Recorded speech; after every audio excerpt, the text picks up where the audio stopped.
Esto casi no se sabe, pero la educación pública, gratuita y obligatoria fue inventada en algún momento de la historia. Antes no existía. La educación en la antigüedad distaba mucho de lo que hoy entendemos por educación. En Atenas clásica, por ejemplo, no había escuelas. Las primeras academias de Platón eran espacios de reflexión, conversación y experimentación libre. La instrucción obligatoria era cosa de esclavos. Por otro lado, la educación en Esparta era más parecida a una instrucción militar. El Estado se deshacía de quienes no alcanzaban los niveles esperados. Había clases obligatorias, fuertes castigos y modelamiento de la conducta a través del dolor y el sufrimiento. Antiguamente la educación estaba en manos de la Iglesia Católica, por lo menos en el mundo cristiano occidental. Y fue recién en el siglo XVIII, en una época de la historia que se llama despotismo ilustrado, seguramente lo escucharon en el colegio, en donde se creó el concepto de educación pública, gratuita y obligatoria. La escuela como la conocemos nace a fines del siglo XVIII y principios del siglo XIX en Prusia. Con el fin de evitar las revoluciones que sucedían en Francia, los monarcas incluyeron algunos principios de la Ilustración para satisfacer al pueblo, pero manteniendo el régimen absolutista. La escuela prusiana se basaba en una fuerte división de clases y castas. Su estructura, heredera del modelo espartano, fomentaba la disciplina, la obediencia y el régimen autoritario.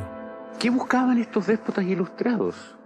Un pueblo dócil, obediente, y que se pudiera preparar para las guerras que hubieron en esa época entre todas las naciones que estaban naciendo.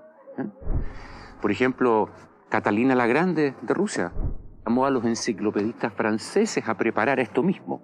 Diderot, uno de los más famosos, estuvo allí para armar este paquete, ¿sí?, formador, no de ciudadanos, sino que de obedientes súbditos de estos estados. Las noticias del exitoso modelo educativo viajaron rápido, y en pocos años, educadores de América y Europa visitaban Prusia para capacitarse. Con el paso del tiempo, el modelo se expandió a nivel internacional. Muchos países importaron la escuela moderna con el discurso del acceso a la educación para todos, elevando la bandera de la igualdad, cuando justamente la esencia misma del sistema provenía del despotismo, buscando perpetuar los modelos elitistas y la división de clases. Ese es el origen de la educación pública. Fíjense ustedes que Napoleón, un poco posterior, y enemigo jurado de todos estos déspotas, hizo lo mismo.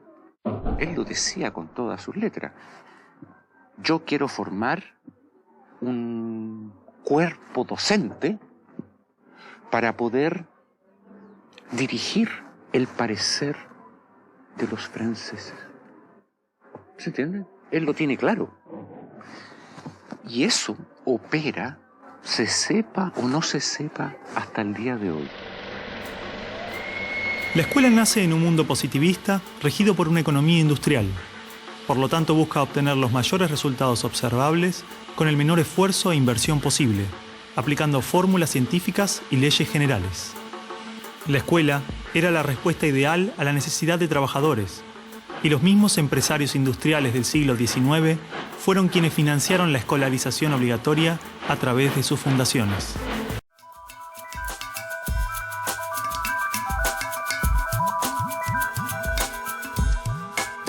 Y el estudiante no aprende después de 12 años a leer comprensivamente, no aprende las operaciones matemáticas, no aprende, en fin, aprende muy poquito.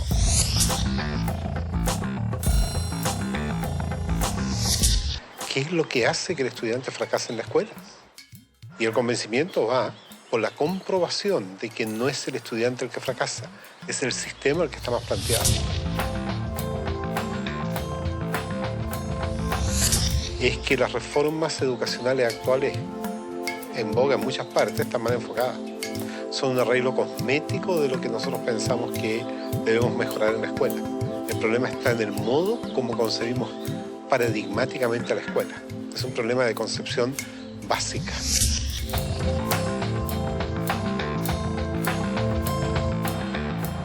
Las escuelas y los colegios de América Latina no son más que espacios de tedio y aburrimiento. Y yo siempre los invito a que pasemos por los colegios para que miremos una caricatura que hay que romper. Y es el maestro en un tablero dictando clases en pleno siglo XXI. Eso no tiene sentido.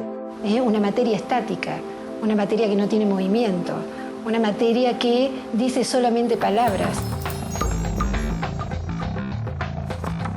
Yo soy el adulto, yo soy el que les va a dar a ustedes esta información. Esto lo tiene que saber así como está, porque es así. Ustedes son los niños, a callar y obedecer. ¡Silencio!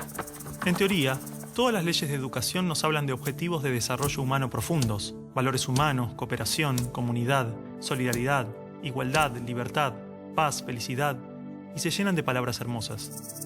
La realidad es que la estructura básica del sistema promueve justamente los valores opuestos. La competencia, el individualismo, la discriminación, el condicionamiento, la violencia emocional, el materialismo. Cualquier idea que se promueve desde el discurso es incoherente con lo que la estructura sostiene. A ver, a pesar de que la escuela teoriza y discute sobre principios y valores, los discute como contenidos.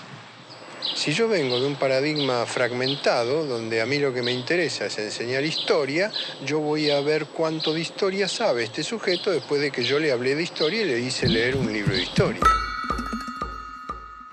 Y para mí ese sujeto terminó. No tiene más nada que ver conmigo. Si ese sujeto sufre o no, viene de buena familia o no, tiene plata o no. Es decir, para el maestro tradicional, lo más fácil es seguir haciendo lo que ha hecho durante muchos años. ¿Usted quiere ser un mediocre toda su vida? O lo que ha aprendido por tradición. Usted ya no es más un nenito de segundo grado. Entonces, el enseñar se convierte simplemente en un proceso de reproducción simbólica. No quiero que huele una mosca. En la Argentina, la inmensa mayoría de los niños en este momento dicen: ¡qué macana! Hoy es lunes, tengo que ir otra vez a esa escuela. Pero ese no es el peor de los datos. La inmensa mayoría de los docentes en la Argentina dicen eso mismo.